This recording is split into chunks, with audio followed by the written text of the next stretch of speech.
Bab 1106 Gerbong Angkutan Lanjutan. Tambahan 20.000 emas. Untuk sesaat, Yuan Tixin jatuh ke dalam pemikiran yang mendalam. Baik. Namun, setelah kami melakukan pembayaran, kamu harus segera memulai pembangunan menara sihir. Meskipun 20 bidang tanah di kota-kota kecil dan 20.000 emas sedikit lebih mahal daripada 5 tanah berpotensi tinggi di kota-kota besar. Nilai yang terakhir memiliki lebih banyak ruang untuk tumbuh. Tidak apa-apa, ketika perbuatan untuk 20 plot tanah dan 20.000 emas tiba, kita akan memulai pembangunan menara. Si Feng tidak mengharapkan Yuan Tixin untuk menyetujui tuntutannya begitu cepat. Meskipun mendapatkan lans itu adalah tugas sederhana untuk Super Guild, mengumpulkan 20.000 emas tidak. Kemampuan Yuan Tixin untuk menyetujui begitu mudah menunjukkan bahwa 20.000 emas tidak ada artinya di pavilion rahasia saat ini. Ini menyebabkan Si Feng menyesal. Jika dia tahu, dia akan meminta 30.000 emas. Lagi pula, Super Guild tidak diragukan lagi akan menginvestasikan lebih dari 20.000 emas ke pertahanan kota. Satu turret pertahanan tunggal sudah menelan biaya 7.000 emas, kira-kira harga yang sama untuk membangun menara sihir jika dibangun oleh pemain gaya hidup master. Sementara itu, persekutuan akan membutuhkan setidaknya 4 menara pertahanan untuk mempertahankan kota secara memadai. Sayangnya, 4 menara pertahanan tidak mampu seperti menara sihir tunggal. Setelah itu, Si Feng dan Yuan Tixin menandatangani perjanjian yang menyatakan bahwa pavilion rahasia akan menyelesaikan bagian dari kesepakatan dalam waktu 2 hari. Pada saat itu, Zero Wing akan diminta untuk membangun menara sihir di kota Kristal Es dalam waktu 2 hari. Si Feng terkejut ketika dia melihat nama Ice Crystal Town. Dia tidak pernah membayangkan bahwa pavilion rahasia akan merebut kota. Ice Crystal Town adalah kota perbatasan di wilayah barat daya Fire Wing Empire. Kota ini awalnya milik kekuatan gelap, dan mayoritas NPC kota adalah Tier 2. Bahkan ada beberapa NPC Tier 3 yang bertanggung jawab atas kota. Bahkan Fire Wing Empire harus mempertimbangkan tindakan terhadap kota dengan hati-hati. Namun, kota ini justru menjadi alasan bahwa Kekaisaran Sayap Api menyerah untuk mengusir kekuatan gelap di daerah tersebut. Orang bisa membayangkan betapa sulitnya bagi para pemain untuk menyerbu kota. Meskipun Ice Crystal Town tampak biasa, itu adalah kota terdekat dengan peta netral, Sunset Mountain Range. Sebagai peta netral, Sunset Mountain Range tidak jatuh di bawah pengaruh kerajaan atau kerajaan apapun. Peta itu juga kira-kira setengah dari ukuran kerajaan. Karena tidak ada kerajaan atau kerajaan yang pernah mengembangkan peta, itu memiliki sumber daya yang jauh lebih banyak daripada berbagai kerajaan dan kerajaan. Apalagi banyak ras hidup di peta itu. Tanpa banyak pembatasan yang biasanya ditemukan di kerajaan dan kerajaan, banyak kekuatan gelap yang sering beroperasi di peta. Para pemain juga bisa menemukan barang-barang di sana yang tidak tersedia di kerajaan dan kekaisaran. Sayangnya, para pemain tidak bisa berteleportasi di sana. Mereka hanya bisa melakukan perjalanan ke peta dengan kekuatan mereka sendiri. Popularitas Ice Crystal Town di kalangan pemain tidak diragukan lagi akan melampaui Stone Forest Town jika seseorang bisa mendapatkannya. Merintis Sunset Mountain Range akan sangat nyaman bagi persekutuan. Seperti yang diharapkan dari Secret Pavilion. Ini sebenarnya berhasil mengamankan Ice Crystal Town di awal permainan. Si Feng cukup iri. Populasi pemain Fire Wing Empire melebihi Star Moon Kingdom berkali-kali. Bagi para pemain, satu-satunya daya tarik Stone Forest Town adalah pegunungan Stone Claw. Namun, dungeon regional memiliki batas level 50. Setelah pemain utama melampaui batas itu, kota akan kehilangan daya tariknya. Di sisi lain, batas Sunset Mountain Range berkisar antara level 50 dan 120. Ice Crystal Town akan populer di Fire Wing Empire untuk waktu yang lama. Jika menara sihir dibangun di kota, itu bisa dengan mudah mengumpulkan pemain 3 hingga 5 kali lebih banyak dari kota hutan batu. Namun, Si Feng memikirkan hal itu sedikit. Zero Wing baru mulai berada di jalur yang benar. Bagaimana itu bisa bersaing dengan persekutuan yang mapan seperti pavilion rahasia? Apalagi, dia sudah mendapatkan banyak uang melalui transaksi ini. Hanya saja, dia tidak akan segera melihat untungnya. Begitu galangannya secara resmi dibuka untuk bisnis, ke-20 bidang tanah itu akan mulai menunjukkan nilai sebenarnya. Peta tingkat tinggi di dekat kota-kota kecil itu belum dikembangkan. Belum ada yang menyadari manfaat membangun perahu dengan kayu langka. Sekarang adalah waktu yang tepat untuk membeli kayu berlian dalam jumlah besar. Setelah ia melatih cukup banyak pemain gaya hidup, ia akan mengumpulkan cukup kayu berlian untuk memproduksi kapal secara massal. Setelah itu, Si Feng mengucapkan selamat jalan pada Yuan Tixin dan Purple Jade. Aula teleportasi kota Sungai Putih, aliran konstan pemain independen berteleportasi ke White River City. Di antara mereka, banyak yang segera berangkat untuk menanyakan tentang Zero Wings Residence, semuanya ingin bergabung dengan guild yang populer. Big Sis Rain, apakah ini benar-benar kota Sungai Putih? Blue Phoenix, yang mengenakan jubah hitam, bertanya ketika dia mengamati sekelilingnya. Pemain elit berkeliaran di seluruh teleportation hall. Ada juga anggota dari banyak persekutuan besar. Di antara mereka, tidak ada kekurangan level 39 dan level 40 ahli. Sementara itu, di luar teleportation hall, banyak pemain menjajakan barang-barang mereka, dan barang-barang mereka sama mencengangkannya. Menjual sepotong dada baju besi lapis baja level 35 rahasia. Temukan aku untuk obrolan pribadi jika tertarik. Menjual senjata besi tingkat misterius tingkat 40. Hanya kristal ajaib yang diterima sebagai pembayaran. Petik 2. Menyaksikan para pemain menjual senjata dan peralatan di jalan, Blue Phoenix bertanya-tanya apakah mereka telah berteleportasi ke tempat yang salah. Pada tahap permainan ini, baik level 35 Secret Silver Equipment dan level 40 Mysterious Iron Weapons dianggap sebagai item berkualitas tinggi. Bahkan di kerajaan, sangat sedikit pemain yang mau menjualnya, namun begitu banyak pemain melakukan hal itu di White River City. Itu tak terbayangkan. Sementara itu, berbagai tim petualang yang hadir adalah yang paling mengejutkan. Banyak tim petualang merekrut anggota untuk menuju kerajaan Menara Kembar. Persyaratan minimum untuk bergabung dengan tim ini adalah level 39 dan set lengkap peralatan level rahasia 35. Pelamar juga harus mampu mencapai lantai 4 menara percobaan. Pemain yang memenuhi kriteria ini akan dianggap ahli dalam persekutuan besar. Phoenix Rain juga agak terkejut. Bahkan di Star Moon City, dia belum pernah mengalami adegan yang begitu sibuk. Ini adalah pertama kalinya dia mendengar atau melihat salah satu kota besar kerajaan melampaui ibu kota. Setelah meninggalkan Teleportation Hall, Phoenix Rain dengan cepat melihat sejumlah besar gerbong maju bergerak di jalanan. Memanggil kereta tidak mudah karena begitu banyak pemain yang berjuang sendiri. Mengapa Yuan Tixin ada di sini? Tepat ketika Phoenix Rain akan naik ke gerbong yang maju dan menuju ke Candlelight Trading Firm. Dia menemukan dua pemain di puncak Mons berhenti sebelum pintu masuk aula teleportasi. Baik pria dan wanita itu mengenakan jubah hitam. Meskipun jubah mencegah orang lain melihat ide dan level mereka, karena keduanya tidak menyembunyikan penampilan mereka, mereka yang tahu mereka bisa mengenalinya dengan mudah. Ini terutama berlaku untuk Phoenix Rain. Ketika Phoenix Rain melihat Yuan Tixin memasuki Teleportation Hall dengan terburu-buru, ekspresinya berubah. Yuan Tixin adalah salah satu eselon atas Secret Pavilion. Dia bahkan adalah salah satu orang kepercayaan terdekat pemimpin persekutuan. Sangat sedikit hal yang menjamin kunjungan pribadi darinya. Satu-satunya alasan dia bisa memikirkan itu akan menuntut perhatian Yuan Tixin adalah Zero Wing. Berapa banyak rahasia yang dimiliki Zero Wing? Phoenix Rain tidak bisa membantu tetapi mengungkapkan senyum pahit. Setelah itu, Phoenix Rain mengusir pikiran itu saat dia berjalan ke Candlelight Trading Firm. Tak lama setelah Yuan Tixin pergi, si Feng memanggil senyum melankolis untuk menemuinya. Dari dua desain yang Lancelot hilangkan, satu adalah desain tahun, sedangkan yang lainnya untuk desain transport carrier. Bab 1107 peluncuran produk baru. Lebih dari 20 Advanced Forges and Engineer berdiri di dalam salah satu kamar penempaan spesial Candlelight. Para pemain Advanced Lifestyle ini datang atas permintaan si Feng. Sebagai pemain Advanced Lifestyle, mereka sangat dihargai dan berstatus tinggi di guild manapun. Namun, ketika 20 lebih pemain Advanced Lifestyle ini memasuki ruangan, mereka semua terdiam, sepenuhnya fokus pada desain kuno yang tersebar di atas meja. Pemimpin persekutuan, ini adalah. Senyum melankolik menggosok matanya, tidak berani mempercayai apa yang dilihatnya. Kereta transportasi tingkat lanjut. Pemain biasa mungkin tidak banyak menggunakan item ini, tetapi bagi seorang manajer dari sebuah perusahaan perdagangan, itu sangat penting. Baginya, kereta transportasi tingkat lanjut jauh lebih berharga daripada lokomotif teknik perunggu. Tidak hanya Advanced Transport Carrier bisa mengangkut sekelompok besar pemain, tetapi juga bisa mengangkut lebih banyak barang daripada kereta biasa yang dijual NPC. Banyak item penting di domain dewa tidak dapat disimpan di ruang tas pemain. Pemain diminta untuk membawa barang-barang tersebut sendiri.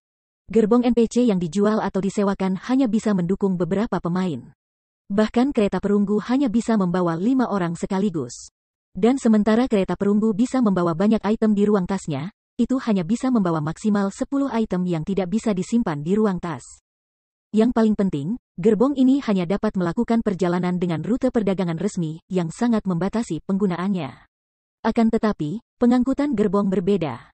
Sebagai barang yang dibuat oleh pemain, mereka tidak memiliki banyak pembatasan di jalan. Basic Transport Carry X sudah dapat menampung hingga 10 pemain. Selain itu, ruang tasnya lebih besar dari NPC Bronze Carry Aegis, dan dapat memuat hingga 30 item non-tas. Itu juga lebih cepat. Biasanya, item non-tas sangat berharga, terlepas dari apakah item itu untuk NPC atau untuk dijual ke pemain lain di tempat lain. Mengirimkan barang-barang semacam itu adalah cara termudah untuk mendapat untung. Para pemain pedagang bahkan akan memperebutkan gerbong angkutan dasar jika mereka tersedia di pasar, apalagi gerbong angkutan lanjutan. Advanced Transport Carry X dapat memuat hingga 20 orang. Tak perlu dikatakan, ruang tasnya adalah lompatan dan batas yang lebih besar dari kereta perunggu.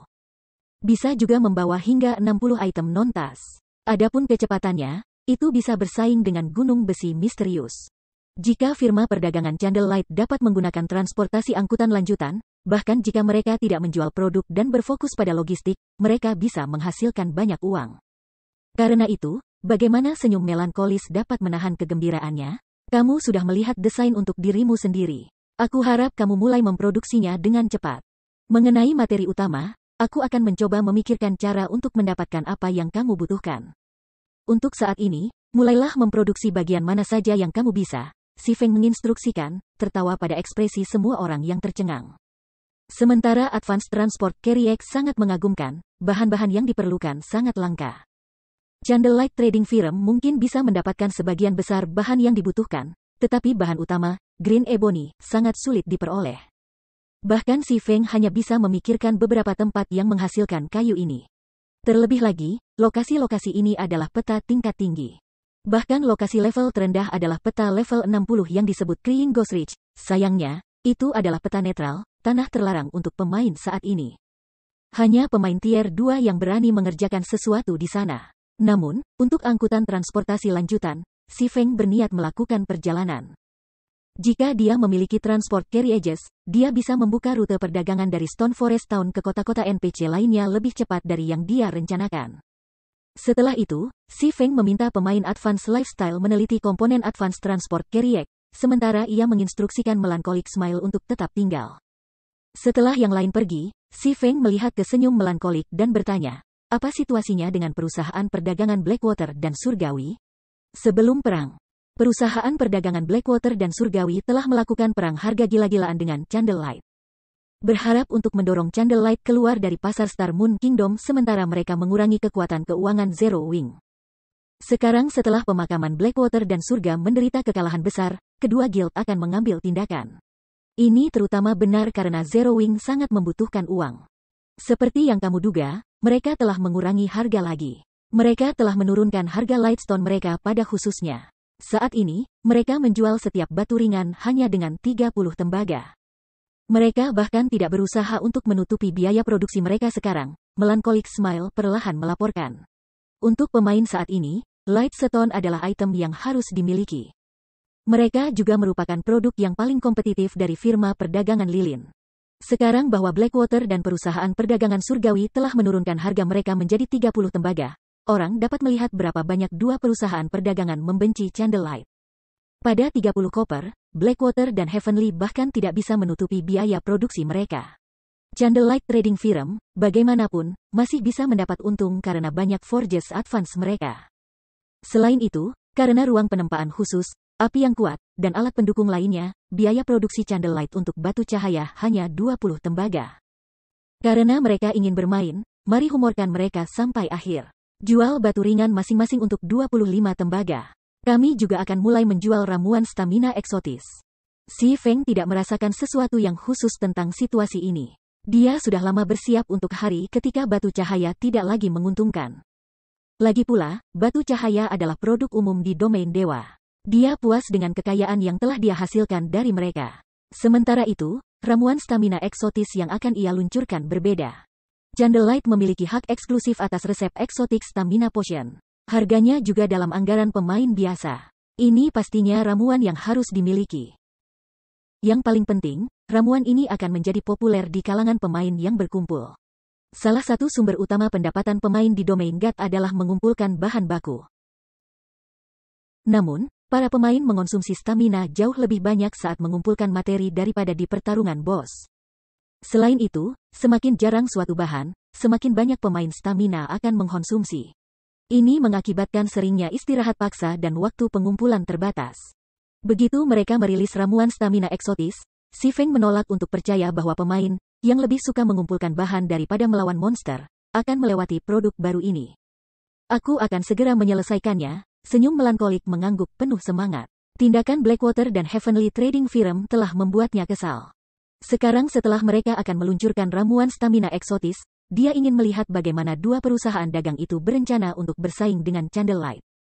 Setelah itu, Melancholic Smile mengatur ulang tata ruang aula lantai pertama dari Firelight Trading Firm, menyiapkan counter khusus untuk ramuan stamina eksotis. Counter baru segera mengumpulkan perhatian banyak pemain. Pemimpin, lihat ke sana. Candlelight tampaknya telah meluncurkan produk baru. Mari kita pergi dan melihatnya. Segera, kerumunan besar berkumpul di sekitar counter baru di lantai pertama. Sampah, bukankah ramuan ini agak terlalu menakjubkan? Itu benar-benar dapat memulihkan stamina. Petik 2. Bab 1108 10 orang. Ketika orang banyak membaca deskripsi Exotic Stamina Potion, kegembiraan bersinar di mata mereka. Sebagai salah satu atribut tersembunyi utama, stamina memainkan peran besar dalam kehidupan sehari-hari para pemain. Namun, itu sangat terbatas. Pemimpin, kita memukul jackpot kali ini. Ramuan stamina ini sangat cocok untuk rawa senyap. Dengan ramuan ini, kami tidak akan memiliki masalah mencapai inti rawa. Seru level 38 berserker melalui obrolan timnya. Kenapa kamu begitu terburu-buru? Mari kita lihat harga dulu. Jika terlalu mahal, aku lebih suka menggiling di wilayah luar rawa, jawab level 39 Shield Warrior. Namun, meskipun nadanya acuh tak acuh, antisipasi melintas di matanya. Dalam hati, dia berharap ramuan stamina eksotis terlalu mahal. The Silent Swamp adalah peta sumber daya tinggi level 40 hingga level 50. Namun, karena peta ini adalah rawa, pemain mengkonsumsi banyak stamina saat bergerak melewatinya.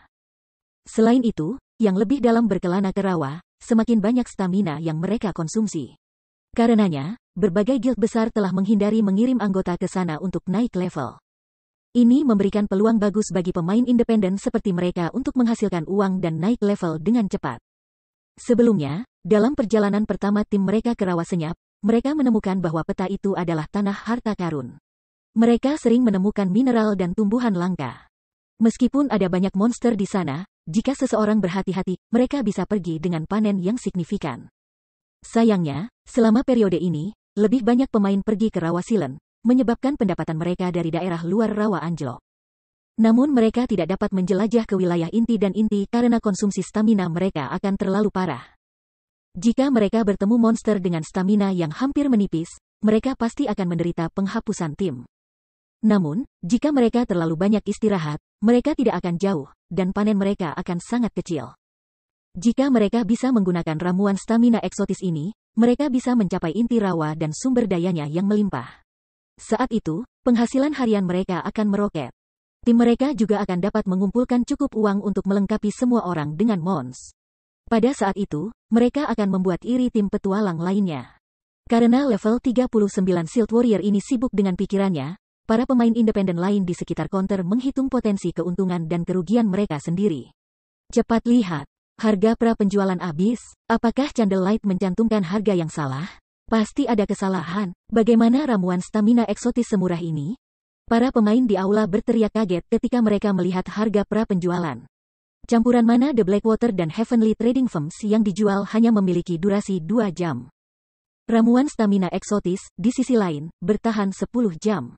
Selain itu, tidak seperti campuran mana, yang hanya meningkatkan mana maksimum pengguna sebesar 10%. Ramuan stamina eksotis meningkatkan stamina maksimum pengguna sebesar 10% dan meningkatkan tingkat pemulihan stamina hingga 80%. Satu ramuan stamina eksotis kira-kira setara dengan 5 campuran mana, namun harganya hanya 10 koin perak per botol. Itu jauh lebih murah daripada campuran mana. Bagaimana mereka bisa percaya ini? Namun, bahkan setelah beberapa waktu, NPC yang berjaga di counter tidak mengubah harga. Situasi ini membuat semua orang gila ketika mereka terengah-engah dan menatap waktu penjualan ramuan eksotis stamina. Ada 30 menit sampai ramuan stamina eksotis mulai dijual. Namun, tidak ada pemain yang menunjukkan indikasi untuk menjauh dari counter. Mereka berbaris dan menunggu penjualan ramuan. Mereka juga menghubungi anggota partai dan tim mereka secara rahasia untuk mengumpulkan lebih banyak uang. Ketika para pemain terus memberitahu orang lain tentang ramuan stamina eksotis, berita ramuan itu dengan cepat menyebar seperti api. Segera, itu menyebabkan keributan di kota Sungai Putih. Untuk mengumpulkan pemain dan pemain yang menghabiskan waktu lama di ladang berpetualang, ramuan stamina eksotis adalah anugerah. Ramuan stamina eksotis? Aku tidak pernah berharap Candlelight menjual sesuatu seperti ini. Dengan ini, kami tidak akan memiliki masalah di reruntuhan kuno di Twin Towers Kingdom. Kirim seseorang untuk membeli ramuan segera. Beli sebanyak yang kamu bisa. Berbagai tim elit guild yang bersiap untuk menuju ke Twin Towers Kingdom segera menuju ke perusahaan perdagangan Candlelight setelah menerima berita. Candlelight Trading Firm yang relatif tenang langsung booming dengan bisnis. Sementara itu, duduk di lounge lantai 2 Candlelight Trading Firm, Phoenix Rain dan Blue Phoenix terkejut atas situasi ini. Big Sis Rain, Zero Wing luar biasa. Terlepas dari semua upaya yang kami lakukan untuk mengumpulkan informasi, kami belum menemukan barang apapun yang dapat memulihkan stamina, namun Zero Wing akan segera menjualnya. Apalagi harganya sangat murah. Dengan ini, pemakaman Blackwater dan surga pasti menggeram frustrasi, kata Blue Phoenix, terkikik ketika dia menyaksikan para pemain berbaris di aula lantai pertama. Orang bisa membeli ramuan stamina eksotis yang berlangsung selama 10 jam hanya dengan 10 koin perak. Itu setara dengan membayar 1 perak per jam. Bahkan pemain biasa bisa membeli ini. Pemain biasa mendapat penghasilan terbatas. Selain menghabiskan uang mereka untuk barang-barang yang diperlukan, jika pemain biasa ingin naik level dengan cepat atau mengumpulkan lebih banyak herbal dan mineral, mereka bisa membeli ramuan stamina eksotis. Namun, jika pemain ini membeli ramuan stamina eksotis, mereka tidak akan punya uang untuk dibelanjakan di tempat lain untuk sementara waktu. Dengan ini, pengurangan harga Blackwater dan Burial Heaven untuk menarik lebih banyak pelanggan sekarang tidak berguna. Mengangguk dalam perjanjian, Phoenix Rain berkata, Zero Wing memang telah tumbuh jauh lebih kuat. Sayang sekali kami tidak punya banyak waktu lagi. Kalau tidak, mereka bisa membantu aku memenangkan pertempuran di Pulau Guntur. Dia memiliki 2 hal untuk dibahas dengan Zero Wing kali ini. Yang pertama dianggap arena gelap. Pertandingan tim pertempuran Asura berikutnya telah diputuskan, dan akan diadakan besok sore. Setelah pertandingan selesai, Gelap Arena akan menjadi tuan rumah lelang skala besar. Berdasarkan apa yang dia dengar sejauh ini, segala macam barang berharga dan berharga akan dijual. Masalah kedua dianggap Thunder Island. Saat ini, persaingan di atas Pulau Guntur semakin kuat setiap hari. Semakin banyak guild yang mulai menggapai Thunder Island. Bahkan, 9 naga kaisar bahkan telah menggunakan pengaruh keluarganya untuk masalah ini. Meskipun dia juga menggunakan pengaruh keluarganya, dia masih menghadapi banyak kesulitan terkait pulau itu. Oleh karena itu, dia berencana untuk meminjam beberapa anggota Zero Wing untuk membantunya. Saat Phoenix Rain dan Blue Phoenix berbicara, Si Feng memasuki ruang tunggu. Benar-benar penindasan mental yang kuat. Blue Phoenix terkejut ketika Si Feng bergabung dengan mereka. Dia selalu ingin tahu tentang kekuatan pemimpin Guild Zero Wing. Sekarang setelah dia bertemu pria itu secara langsung, tampaknya rumor tentang pria itu benar. Penindasan mental yang kuat yang dia rasakan dari Si Feng membuatnya merasa agak tercekik. Daripada pemain, Si Feng merasa seperti monster humanoid. Phoenix Rain, bagaimanapun, tidak terlalu terkejut. Dia telah menonton video pertempuran Si Feng di kota hutan batu. Kalau tidak, dia tidak akan repot dengan perjalanan pribadi ke Candlelight Trading Firm. Bolehkah aku tahu mengapa Phoenix Pavilion Master tiba-tiba meminta perhatianku? Sudahkah mereka mengumumkan tanggal resmi kompetisi? Si Feng bertanya setelah duduk, tersenyum pada Phoenix Rain. Meskipun lawan tim pertempuran Asura telah diputuskan beberapa waktu lalu, tanggal kompetisi telah menjadi misteri. Persaingan di Gelap Arena ini sangat penting baginya. Karena lebih banyak perusahaan besar mengambil bagian dalam Gelap Arena, taruhan pada setiap pertandingan akan meningkat. Pada titik ini, seharusnya tidak sulit bagi tim pemenang untuk pergi dengan 20 atau 30 ribu emas. Bagi Zero Wing, yang sangat membutuhkan dana, Gelap Arena adalah sumber penghasilan yang sangat berharga. Kamu setengah benar, kompetisi akan berlangsung pukul 10 malam. Besok di ibu kota Kekaisaran Flame Dragon Empire, kata Phoenix Rain, tertawa.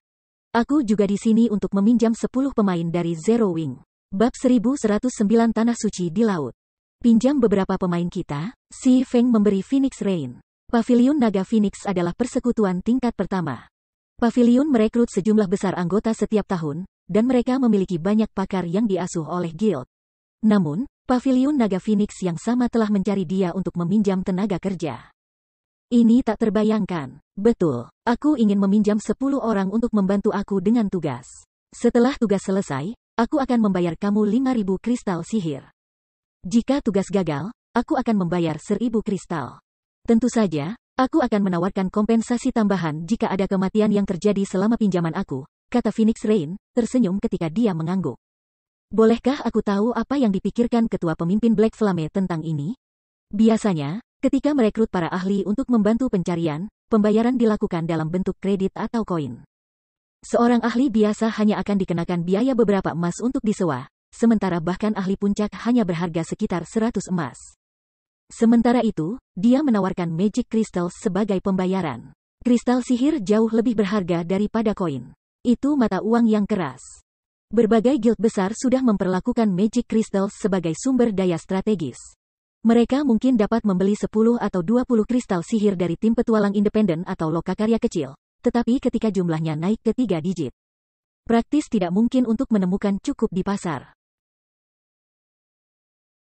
5.000 kristal ajaib adalah jumlah yang cukup besar untuk persekutuan besar manapun. Beberapa guild besar bahkan tidak memiliki begitu banyak kristal ajaib di gudang mereka. Sekarang, dengan meminjam 10 ahli, Zero Wing berpotensi menghasilkan 5.000 kristal ajaib. Ini jelas merupakan tawaran yang menggiurkan. Phoenix Pavilion Master, bisakah kamu mengungkapkan detail tugasnya? Si Feng memang tergoda setelah mendengarkan tawaran itu. Selain menjalankan persekutuan, tujuannya dalam mendirikan Zero Wing Workshop adalah menerima komisi. Namun, permintaan seperti Phoenix Rain jarang terjadi. Tidak apa-apa, tugasnya sangat sederhana. Aku hanya perlu anggota Zero Wing untuk mempertahankan menara kuno di Pulau Guntur, mencegah orang lain menangkapnya. Karena Pulau Guntur adalah tempat yang sangat istimewa, hanya jumlah pemain yang sangat terbatas yang dapat hadir sekaligus. Ketika saatnya tiba, musuh kita tidak akan dapat mengirimkan banyak tenaga kerja. Akan menjadi keajaiban jika mereka bisa mengirim 20 atau 30 pemain. Selama anggota Zero Wing mempertahankan menara yang ditugaskan sampai pasukan utama pavilion menangkap perkemahan monster, tugas itu akan berhasil. Phoenix Rain menjelaskan setelah memikirkan masalah ini. Berita tentang Pulau Guntur telah lama menyebar di antara negara adidaya domain dewa. Itu bukan rahasia besar. Saat ini, untuk mengamankan bagian yang lebih besar dari Pulau Guntur, berbagai negara adidaya sedang merekrut pelayan dari semua tempat. Beberapa bahkan mempekerjakan pemain independen yang sangat kuat. Ini semua karena kondisi unik untuk menangkap Pulau Guntur. Itu bukan masalah yang bisa diselesaikan dengan pasukan besar. Daripada kuantitas, yang dibutuhkan kualitas. Karenanya, dia meminta bantuan Zero Wing. Zero Wing telah tampil gemilang di Dark Arena. Anggotanya pasti memenuhi syarat untuk mengambil bagian dalam pertempuran di Pulau Guntur. Selain itu, ia telah menemukan banyak ahli puncak di tempat lain. Meskipun dia mungkin tidak menempati Pulau Thunder secara eksklusif, dia seharusnya tidak memiliki masalah dalam mengendalikan sebagian kecil. Ketika pertempuran awal selesai, langkah selanjutnya adalah melawan super guild lainnya secara perlahan. Pulau Guntur, informasi tentang Pulau Guntur segera muncul di benak si Feng. Pulau Thunder berada di zona laut yang sangat berbahaya. Zona itu dikenal sebagai Laut Kematian. Orang bisa menemukan banyak harta dan pertemuan kebetulan di Laut Kematian. Bahkan ada banyak reruntuhan kuno di zona tersebut. Sumber daya yang melimpah di zona laut melampaui imajinasi. Dengan demikian, banyak tim petualang maritim sering menjelajahi Laut Kematian. Sementara itu, satu-satunya lokasi di Laut Kematian yang bisa didiami para pemain adalah Pulau Guntur. Adapun pulau-pulau lain di zona laut, pemain tidak bisa bertahan hidup untuk mereka dalam waktu yang lama. Begitu langit malam menutupi lautan maut, sejumlah besar monster bawah laut muncul. Terlalu banyak monster yang bisa dilawan para pemain. Thunder Island hanya pengecualian karena pulau itu menerima guntur dan kilat sepanjang tahun. Bahkan setelah malam tiba, monster laut tidak bisa mencapai pulau itu. Pulau Guntur menjadi tempat yang aman di lautan maut. Akibatnya, pertumpahan darah menjadi konstan di Pulau Thunder di masa lalu. Berbagai negara adikuasa di domain dewa semuanya menginginkan Pulau Thunder untuk mereka sendiri. Namun, tidak mudah untuk menduduki Pulau Thunder. Di masa lalu, tidak satu pun dari negara adikuasa ini menguasai seluruh pulau. Pada akhirnya, berbagai negara adidaya bersama-sama mengoperasikan tanah suci di laut. Xi Feng telah mengunjungi pulau itu berkali-kali di masa lalu. Sayangnya, karena persekutuannya terlalu lemah, mereka tidak pernah memenuhi syarat untuk mendirikan basis kecil di tanah suci ini. Dia terpaksa melakukan perjalanan ke Pulau Guntur dengan kapal setiap kali dia berkunjung. Xi Feng tidak mengira perang atas Pulau Guntur akan segera terjadi dalam kehidupan ini. Tugas ini tidak akan bertahan lama. Ini akan berakhir dalam 1 hari atau lebih, Phoenix Rain menambahkan setelah Xi Feng tetap diam. Menangkap Pulau Guntur berbeda dari kota biasa, di mana segalanya akan berakhir begitu kota sasaran ditangkap. Untuk mendapatkan otoritas atas kota di Pulau Guntur, seseorang perlu menangkap perkemahan monster. Semakin banyak perkemahan yang ditangkap, semakin banyak otoritas yang bisa digunakan. Jika seseorang menangkap semua perkemahan monster di Pulau Thunder, mereka akan mendapatkan otoritas tertinggi di pulau itu. Sementara itu, kontes otoritas ini terjadi sebulan sekali, dengan masing-masing kontes berlangsung selama 8 jam. Terlebih lagi, pada hari kontes, Thunder Island akan diselimuti dengan arai sihir kuno. Jika seseorang ingin menginjakan kaki di pulau selama waktu itu, mereka membutuhkan izin masuk. Tanpa izin masuk, pemain akan secara otomatis diangkut ke Pulau Thunder. Setiap izin masuk diizinkan hingga 10 orang untuk memasuki pulau dan bisa diperoleh dengan membunuh bos di Laut Kematian. Lautan Kematian sudah menjadi zona laut yang sangat berbahaya. Itu adalah rumah bagi banyak monster laut, dan monster ini jauh lebih kuat daripada monster yang ditemukan di darat. Peluang dari penghapusan tim bahkan sangat mungkin ketika berlayar melalui Laut Kematian, belum lagi ketika memburu bos di zona tersebut. Saat ini, berbagai negara adidaya melakukan yang terbaik untuk menemukan dan membunuh bos. Mereka menderita kerugian besar sebagai akibatnya. Paviliun Naga Phoenix tidak terkecuali. Dengan demikian, tiket masuknya sangat berharga. Negara adikuasa ini tidak bisa mengundang ahli biasa untuk mengambil bagian dalam kontes. Mereka akan membawa sebanyak mungkin pakar puncak ke pulau itu. Hanya dengan melakukan itu mereka dapat memanfaatkan akses masuk ke potensi mereka sepenuhnya. Setelah merenungkan situasi selama beberapa waktu, Xi Feng memandang Phoenix Rain dan bertanya. Bolehkah aku tahu berapa banyak entry yang melewati Phoenix Pavilion Master miliki sekarang? Mendengar pertanyaan Xi Feng, Phoenix Rain dan Blue Phoenix tertegun. Berbagai negara adikuasa menjaga tutup yang ketat di pintu masuk. Mereka tidak pernah membayangkan bahwa Zero Wing akan tahu tentang ini juga. Namun, ketika Phoenix Rain memikirkan kembali pertemuannya dengan Yuan Tixin, dia mengerti. Meskipun Secret Pavilion bukan salah satu dari negara adidaya yang bertarung di Pulau Thunder, yang terakhir memiliki jaringan informasi yang kuat. Tidak terlalu mengejutkan bahwa Xi Feng tahu tentang izin masuk. Jaringan informasi kamu tidak dapat diremehkan. Aku tidak akan menyembunyikannya dari kamu. Saat ini aku memiliki sedikit lebih dari 20 pas. Dengan kata lain, aku dapat membawa lebih dari 200 orang untuk bersaing memperebutkan keunggulan di pulau itu, kata Phoenix Rain, tersenyum. Apakah kamu tertarik pada sepotong kue ini juga? Meskipun dia tidak akan meremehkan Zero Wing, mereka yang terlibat adalah kekuatan super domain dewa. Mereka berada pada level yang sama sekali berbeda dibandingkan dengan Zero Wing. Dengan betapa sedikitnya ahli yang digunakan Zero Wing, persekutuan tidak akan bertahan lama di Pulau Thunder. Bab 1110 kontes atas perkemahan monster. Xi Feng menggelengkan kepalanya ketika dia mendengar pertanyaan Phoenix Rain. Bertentangan dengan asumsi Phoenix Rain, dia tidak terlalu tertarik dengan Pulau Guntur. Phoenix Rain menganggap tanggapan Xi Feng masuk akal. Jika Xi Feng benar-benar memahami situasi di Pulau Guntur, maka dia tahu betapa sengitnya kontes yang akan datang. Sudah ada 3 super guild yang berpartisipasi dalam kontes, belum lagi guild super kelas 1. Selain itu, pertarungan yang akan datang tidak akan kecil. Geng ini mengirimkan semua pemain top mereka. Setiap satu dari keberadaan ini menginginkan otoritas atas Pulau Guntur. Dengan cara ini, mereka untuk sementara waktu dapat membangun titik pemindahan guild dan mendirikan sebuah yayasan untuk menjelajahi Laut Kematian. Bagaimanapun, Lautan Kematian cukup jauh dari benua utama. Bahkan jika pemain bepergian dari kota pantai terdekat dengan speedboat, mereka harus berlayar selama lebih dari 1 hari untuk mencapai Laut Kematian. Dalam perjalanan ke Pulau Thunder, pemain juga harus menjelajah melalui zona laut yang berbahaya. Seseorang juga membutuhkan armada angkatan laut yang cukup kuat untuk berpartisipasi dalam kontes. Monster laut lebih kuat dari monster darat, belum lagi monster laut berperingkat bos. Bahkan Pavilion Naga Phoenix harus mengorbankan sejumlah besar elit dan ahli untuk membunuh satu bos tersebut. Mereka dapat dengan mudah kehilangan hingga 30 kapal selama salah satu penggerebekan ini. Bahkan persekutuan kelas 1 tidak mampu kehilangan seperti itu, namun bahkan setelah begitu banyak pengorbanan, mereka hanya akan mendapatkan 1 atau 2 tiket masuk. Bagi Zero Wing, yang tidak memiliki dasar angkatan laut, kemungkinan akan kalah jauh lebih banyak daripada Pavilion Naga Phoenix jika mencoba bergabung dengan kontes ini. Beri aku 20 slot. Aku dapat membantu kamu mempertahankan 2 menara kuno. Harga aku adalah 20.000 kristal ajaib dan 1 titik transfer sementara.